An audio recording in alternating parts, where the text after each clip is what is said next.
রমজানের শেষ দশকের বিশেষ ইবাদত ইতেকাফ একজন মুমিনের জন্য আত্মশুদ্ধি ও আল্লাহর নৈকট্য লাভের এক অনন্য সুযোগ।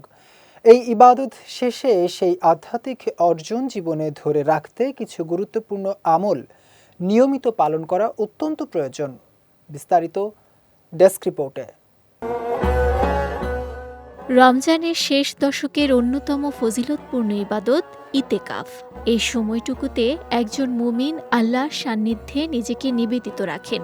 ইতেকাফ শেষ হওয়ার পর সেই নূর ও প্রশান্তি জীবনে ধরে রাখা অত্যন্ত গুরুত্বপূর্ণ।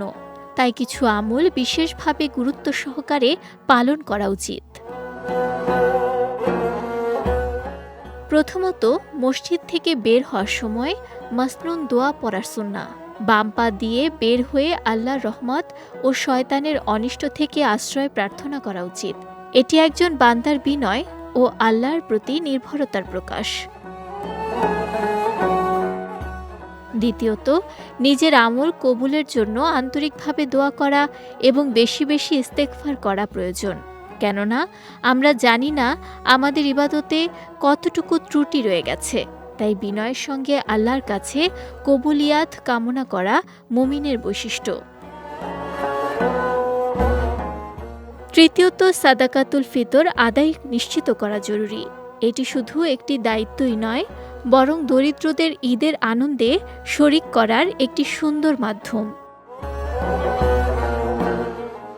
চতুর্থত, ঈদের তাকবীরে নিজেকে মুখরিত রাখা। চাঁদ দেখা যাওয়ার পর থেকে ঈদের নামাজ পর্যন্ত আল্লাহর মহিমা ঘোষণা করা সুন্নাহ, যা ঈদের আনন্দকে আরও অর্থবহ করে তোলে।